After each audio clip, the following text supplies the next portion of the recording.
Anyone else new? Mataji, they're your parents? Yes, they're my husband's parents. Your husband's parents? Yeah, they're from Lake House. So they've been here. When they come in town, they come in. Great. They come with us. So maybe he would like to give the lecture?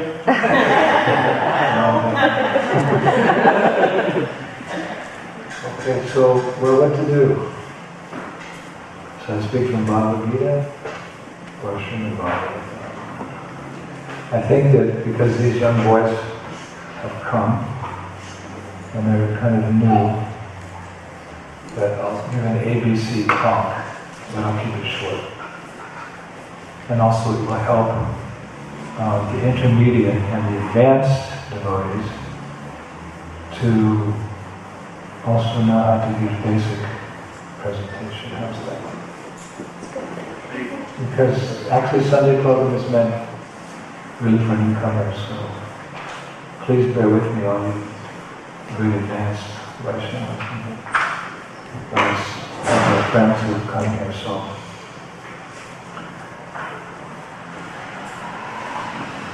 Oma Gyan Nirandasya Nirandana Chalajaya Chuksudanimitam Jnanatasma.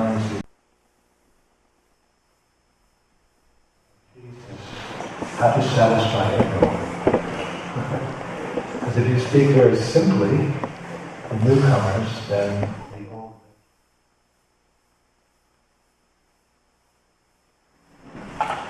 So,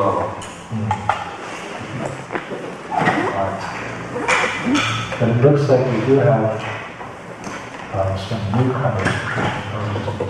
Three boys you're from Las Vegas? Yeah. Visiting this temple for the first time?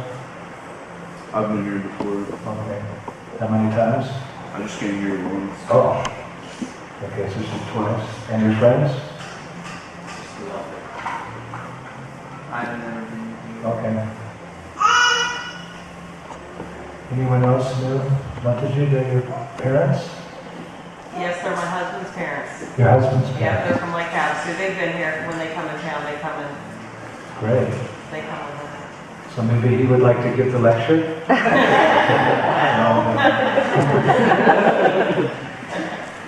Okay, so what to do? So I speak from Bhagavad Gita or Srimad Bhagavatam. I think that because these young boys have come and they're kind of new, that I'll give an ABC talk, but I'll keep it short.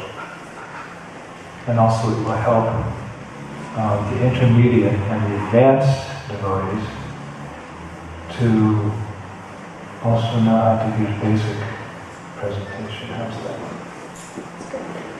Because actually Sunday program is meant really for newcomers, so please bear with me, all you really advanced Vaishnavas and our friends who have come here. So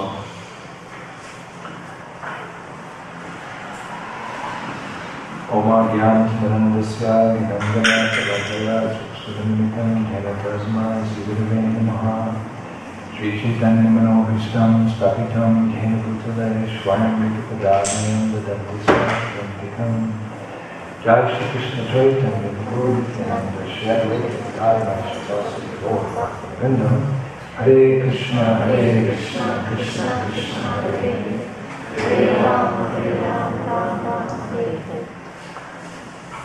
So, John.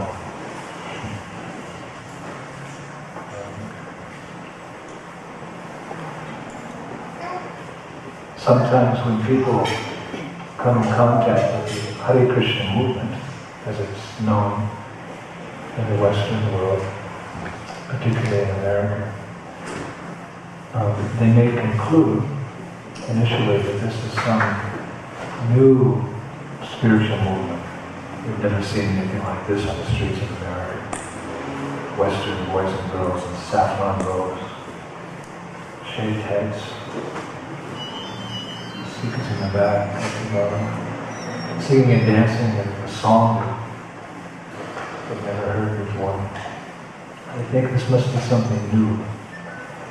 But actually this couldn't be further from the truth, that the Hare Krishna movement, although new on Western shores, Yeah, so this new and Western shows. But actually, it's one of the oldest spiritual traditions known to man. It predates even the great Christian tradition, it predates even Islam, it predates even Buddhism. It goes back at least 5,000 years, at least 50 centuries. It goes back that long. And it has been practiced in India for 5,000 years. If you went to India today, at least in villages, see most people are dressed like this, and ladies dressed like this. So it's something very ancient. And it's authentic. It's an authentic spiritual tradition. Because it is based on this book called Bhagavad Gita. For a spiritual tradition to be authentic, it has to be based on the revealed scripture. Just like in Christianity we have the Bible, in Muslim tradition they have Quran, in the Jewish tradition we have Torah, in Buddhist, the Lotus Sutras of Buddha. So these traditions are accepted as bona fide, authentic, because they're not somebody's imagination.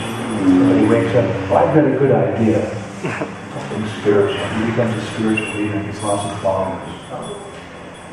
Dharmantu Sakshat Bhagavat Anitam.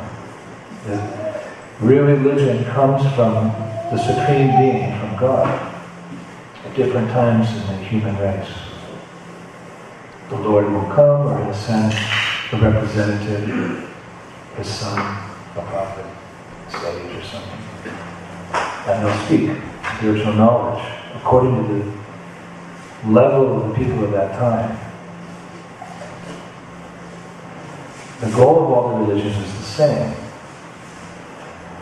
The clothes are a little different, the language may be different, the climate may be different, the rituals, but the purpose is ultimately the same, and that is to utilize our human form of life for those men to become spiritually enlightened, to understand our spiritual nature, to understand God and our relationship with Him.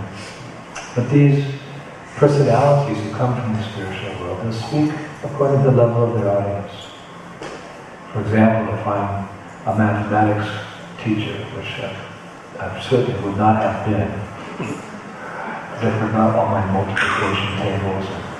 Today the boys were telling me they're doing long division. Some kid told me they have to do, I don't even know what long division is anymore. Long line. But anyway, if I was a mathematics professor and I was speaking to, first or second graders, it'd be very, 1 plus 1 is 2, 2 plus 2 is 4, like that. But if I was speaking to high school students, big algebra. If I was speaking to university students, what would I do? Trigonometry? Calculus? I'm able to give as much as my audience can accept. So if you make a comparison between all the great religions of the world, you'll see many similarities. But if you make an open-minded comparison, you'll find that the depth of knowledge of this book far outweighs the other scriptures. Because this is like a PhD study in the science of self-realization. Any question you have about spiritual life, the answer will be found in this Bhagavad Gita. And we should have questions of that sort. Human beings, out of the 8,400,000 species of life, human beings alone can ask questions of the spiritual nature. Cats and dogs and birds, they're always woof woof, meow, chirp chirp. They're also asking questions. But those questions center around 4 things. Where to get food, where to sleep that night, where's my mate, and how to fight. You'll never see a bird in a church. Chirp chirp. Who am I? You'll never see a dog in a mosque. Woof! Where have I come from? You'll never see a cat in a temple. Meow! What happens at death? They don't have the brain substance. They don't have the matter, the brain matter, that allows them to ask that type of question. That type of question can be asked if you have this type of brain. Well, I hope you don't have my brain, but something like this. That, we can sit down and question, who am I? Where did I come from? What happens at the moment of death? Is God, the very fact that we can ask these questions implies that, there's a purpose to having this gift. Every living entity has a gift from God. Every species of life has something special that is not shared by other species. For example, fish can stay underwater their whole life. They can swim under the water their whole life, much to the envy of some people who have to put big scuba tanks on and, they can only stay there a couple hours. Birds can fly. Can you imagine it? You could just fly back to Las Vegas, you have to drive, take a bus, you could just... What's that song? The TV night? Somewhere over the rainbow, the birds fly, Butterflies don't need makeup. Our young ladies, when they wake up in the morning, one of the main meditations is to put the face back in order. Sorry, ladies. Make it acceptable. All the husbands know. You marry the girl, the next morning you wake up, oh my God!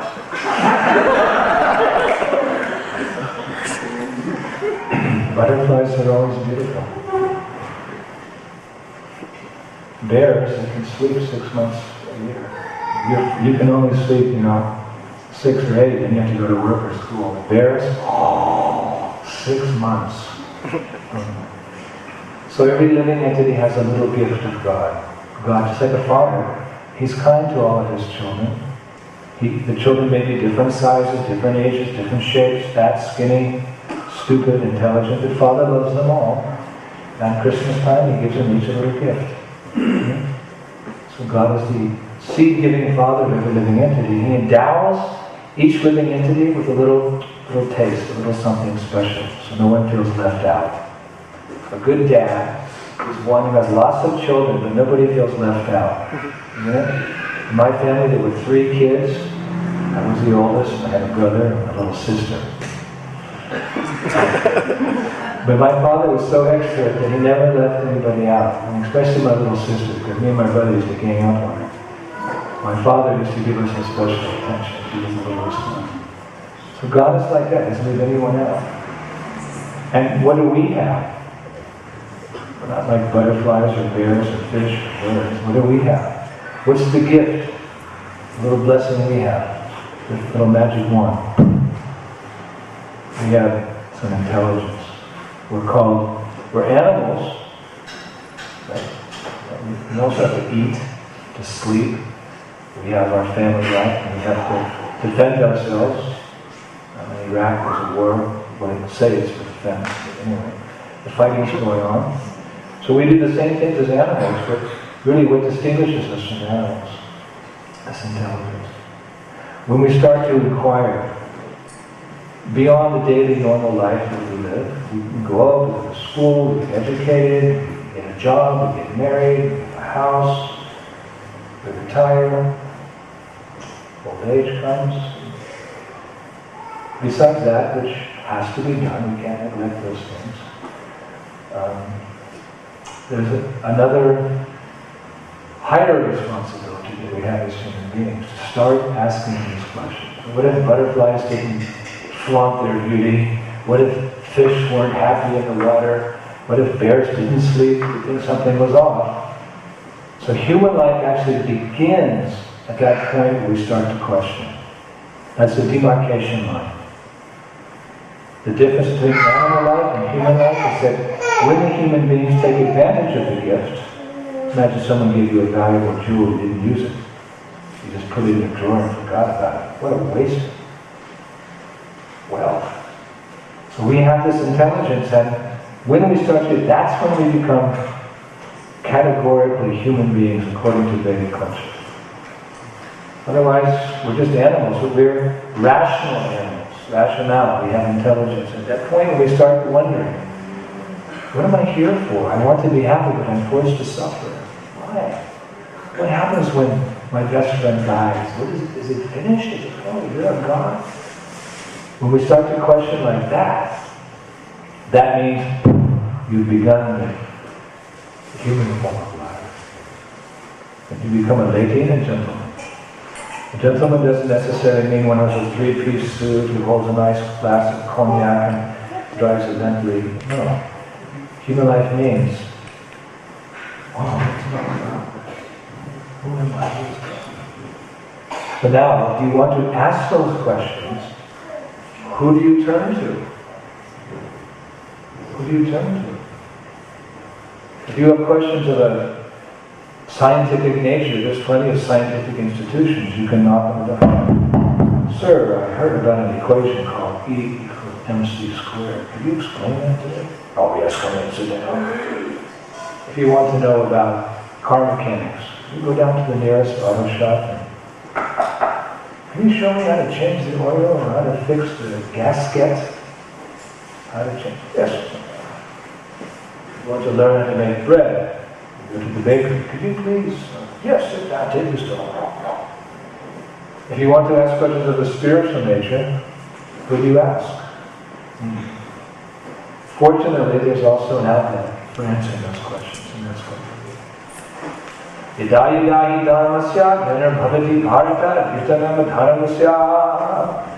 Krishna says in his book, whenever and wherever there's a decline in spirituality and an increase in irreligion, people forget about spiritual knowledge. I come and he speaks the Gita for all those who are interested in this type of.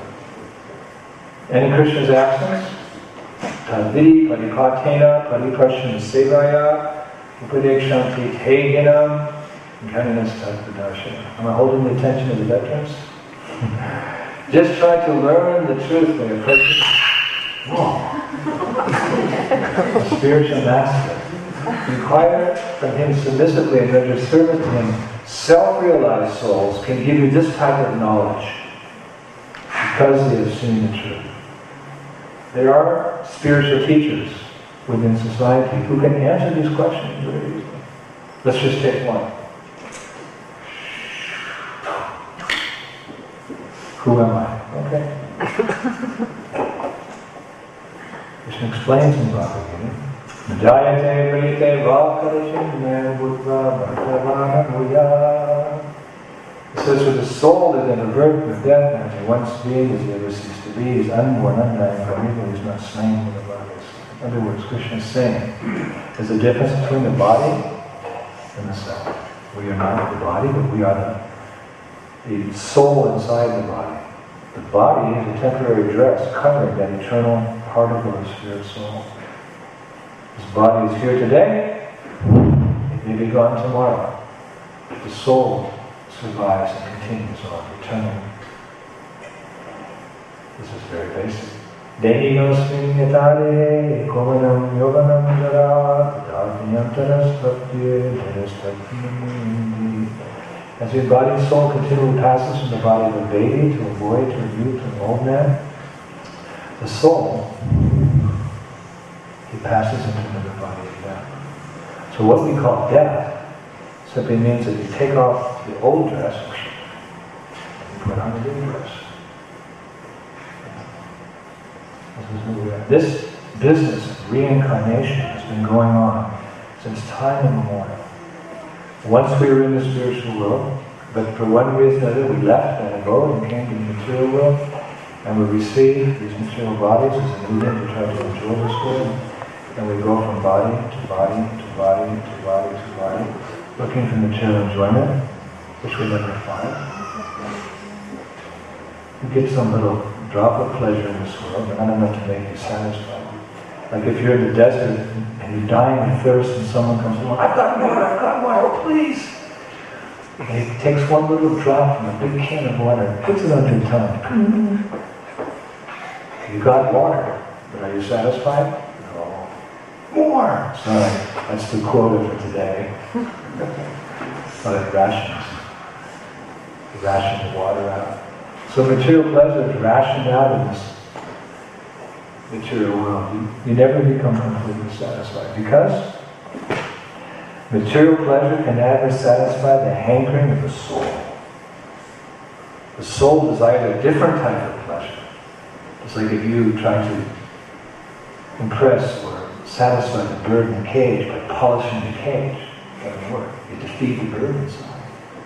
So the whole society which we live in is just simply directed towards satisfying the senses of this body, polishing the cage, ignoring the bird inside. So therefore the people who are the most materially successful, sometimes they're the most frustrated. They've got everything, but yet they remain hankering for more. Something's not there, something's not satisfied. So we do need material things. We do have to take care of the material body. We do need that satisfaction. But not at the expense of giving pleasure to the soul within. So what is the soul hankering for? For that we have to understand the nature of the soul. The soul has been created for a particular purpose. It's like a soldier is trained for a particular purpose, a mechanic is trained for a particular purpose, a doctor is trained for a particular purpose. The soul was created for a particular purpose. It's not up to some philosopher to speculate about it. We learn in Bhagavad Gita that the soul was created to give pleasure to God. He expanded himself as a living entity for his enjoyment. It's like some parents, they have kids. Why? Why do people have kids? Kids are a lot of trouble. Sorry, kids. Kids are a lot of trouble. They come out of the womb and they're completely stupid. They don't even know how to eat. They can't change their own diapers. They're always making a mess. When they grow up, you gotta watch them all the time.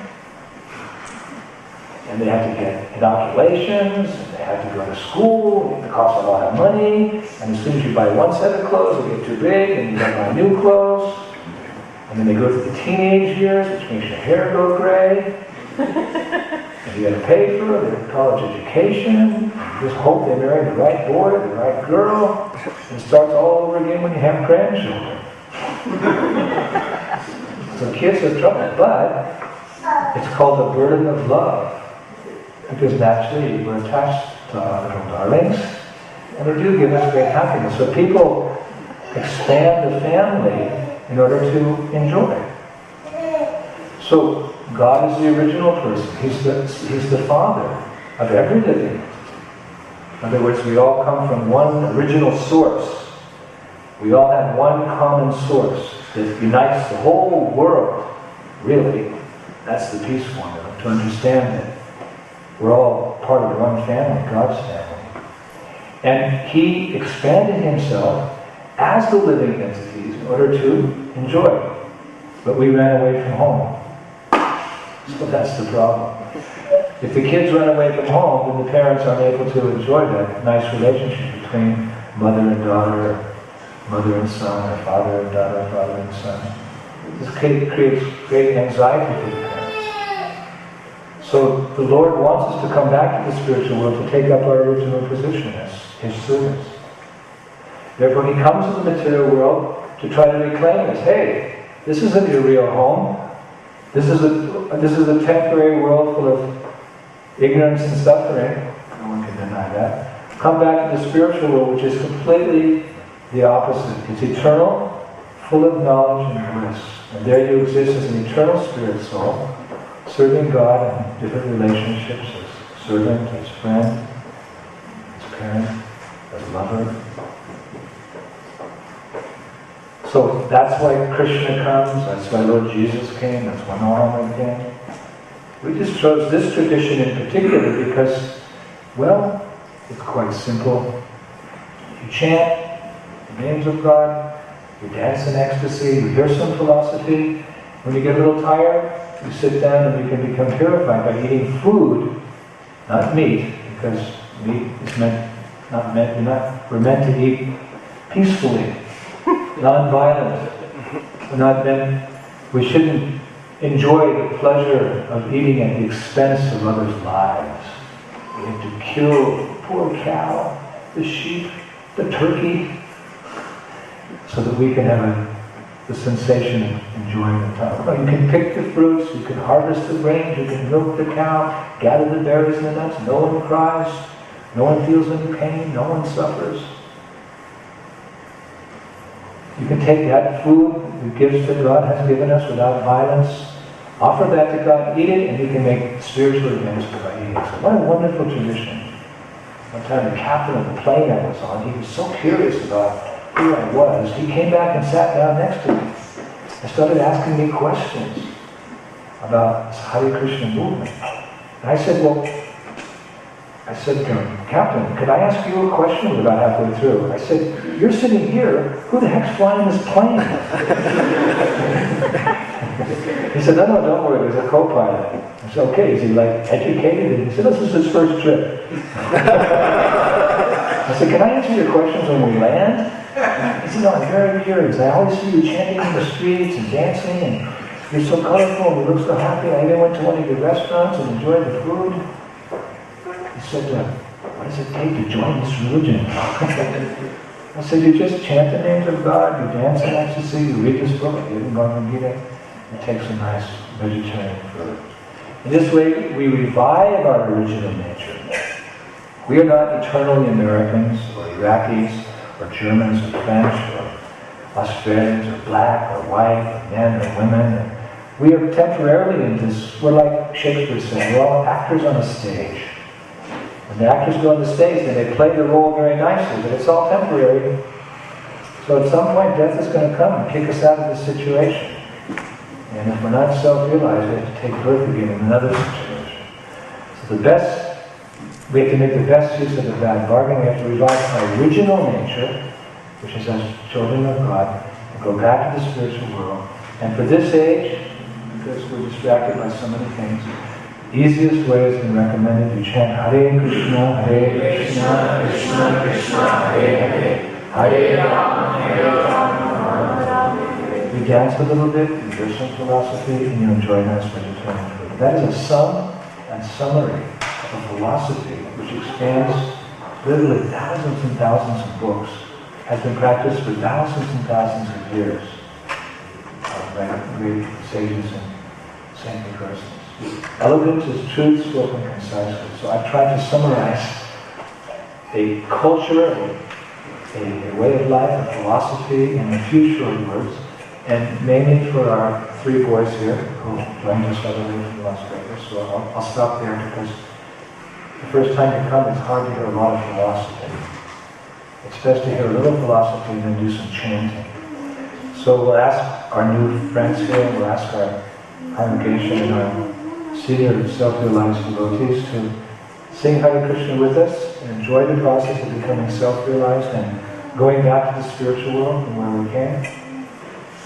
And then we'll have a little prashadam, and that will be our program this evening. I'd like to thank our guests for coming in. It's three boys, thank you very much for coming. And we'd like to thank our special guests at the back there, the parents of Mataji's husband, who very kindly, when they first walked in, I noticed them. They kind of didn't know where to go. So I'm happy they found a little place there, and I hope that you also benefited from my little talk, and we hope you'll sing with us and enjoy some nice food as well. Thank you for coming. Hare Krishna. Thank you.